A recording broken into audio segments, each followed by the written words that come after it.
Hey guys, Ethan Bailey here, having a fantastic day.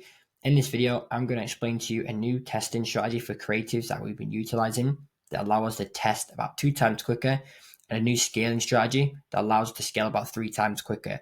Now, firstly, if you're new to Facebook ads, I wouldn't recommend watching this video because these strategies are probably going to go against everything you have been taught. But the reason I'm sharing it is because of how quickly it manages to test and scale ad accounts. And like I say, it goes against everything you've learned. It's just something that I've started implementing this month, just that from a theory perspective. And it started working very, very well for a few ad accounts. I'm not tested it on all yet, but I want to share it with you in case you're looking for a potential new strategy to use and you can utilize this one. But if you're not, if you're new to Facebook ads, I wouldn't suggest following this. But hey let's just get into it. So any questions, comment section, appreciate it. You hit the subscribe button. Let's get straight to it. So obviously recently DCTs have kind of been removed from ads, which is a bit annoying, and they've been replaced by this thing called Flex. Now, with the problem with Flex, you can't do a breakdown of the ads. When you go over to the top right and you break down by image, etc. You can't do that with Flex. So what you can do is see the winning combination by viewing it.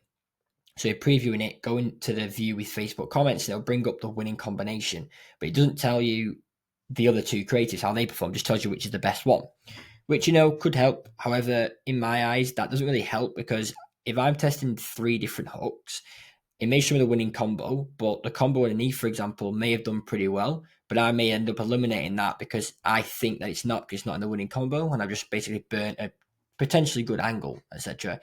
And like the hook rate could be low, but the hold rate could be really good, and I won't be aware, So that's why I don't do this. So this is the testing strategy. We do our broad campaign. So we create our prospecting campaign. Then in our ad set, we do our broad campaign. So this is obviously more prospecting, really. So we create our prospecting campaign. We go broad. And then what we do is we just put the ads in here. So say it's dry skin from an ad level. We do not enable Flex, and we do not enable you can't enable DCT. And we just go in broad and we just go like dry skin, if it's skincare, for example.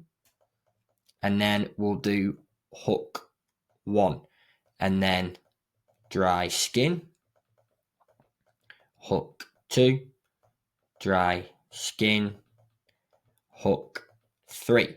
And we'll do the same strategy, but rather than having DCT enabled, we just do it normally. So we go in broad, we upload this ad, same body, same copy, same headline, but just different hook, duplicate it, change the creative, duplicate it, change the creative, or go to the product page or landing page, and that's it.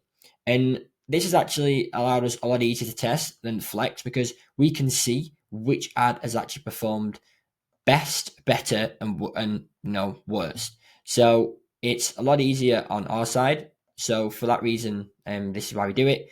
We basically break them down and we just go and add. So it's the same thing as DCT, but without the toggle being enabled. We've got to manually do it. So that's how we test quicker because now we can see everything rather than just 1/3 of the data. So, times by 3 gives you all of it. So you're testing about 3 times quicker. Now, scaling. So I'm sure you've heard of the scaling, vertical scale I'm talking about here, where you run your ads, you review the data for the past 3 days, you look at your ROAS, and you look at your CAC. And then if that is within KPI, you increase the budget by 20%. Now, I'm sure that's how most people do it, and that's how everyone's taught. However, I was wondering this the other day, why 3 days? Why should I wait 3 days? Because I understand due to delayed attribution and things like that, but I just thought in my head, why 3 days? Let me try 1 day. Now, obviously, this depends on a few variables, spend volume and sales volume. So if you're spending $50 per day, for example, and you're getting 1 day, you get 3 orders, but every other day you've not had anything, I wouldn't bother increasing it because it's not really a lot of data size there. But if you're doing $50 per day and you're getting 1 or 2 orders per day, then I would start, scaling via the strategy I'm about to tell you in a minute. Same with spend. If you're spending $100 per day as well, that's when I'd leverage this. If you spend $30, I won't bother wasting time with this strategy. But what I did, I thought, why 3 days? So I didn't want to do 2 days. I thought, screw it, let's just try 1 day. So what we do, every 24 hours, the same time every morning, we'll review the ROAS, we'll review the CAC, and of course, we'll view the actual number of sales. Now, we'll look and say like we've got everything within KPI, we just increase the budget then on a 24-hour window. And then the day after we come in, so this could be like day 2. So this is day 1, and this is day 2. And we come in and we look at the data again, and we go, okay, well, our ROAS is good, CAC's good, sales are good. Oh, I know, let's increase the budget again. Now, this is going against everything you've been told. You've been told 3 days, and this does it on 1. Now, when we do this, you get to a point where the day you spend it, and you say you look on day 3, the metrics are kind of all over the place. So what we do then is we hold for 3 days. When we get to the place where metrics are all over the place, we hold for 3 days. 89% of the time, Facebook re-optimizes and figures it out, and then we start increasing every day again. So if you think of like, instead of increasing the budget every 3 days, you increase it every 1 day. So you're scaling 3 times quicker.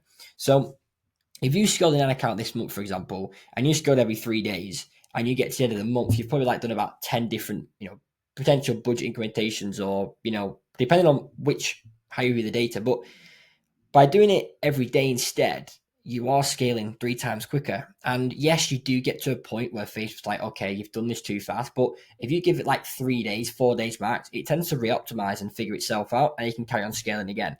Now, if you're new to Facebook, do not follow this strategy, because you need to be able to know certain things. Like, for example, if I came on one day and one day had loads of sales, but the day before didn't, I wouldn't increase that budget of 24 hours because it's not consistent. So this is why if you're an experienced media buyer, I'd follow this strategy. And I mean, if I was you, I'd just test it for a month and see what happens, because I've tested it so far on about 4 or 5 ad accounts, and we've seen, absolute remarkable growth by doing it every day rather than 3 days. Obviously, you've still got delayed attribution or whatever, but following this method just allows us to scale quicker. So we're going to now implement this in another 5 ad accounts until potentially every single client ad account we manage scales at this rate. And then before you know it, you're scaling your brand a lot quicker, which means if like you're on the sales call with a client and they're like, well, why should we work with you? And everybody else is running this strategy, and you can test 3 times quicker and scale 3 times quicker. Whatever goal they want in 12 months, for example, you could probably get that done in 4 months.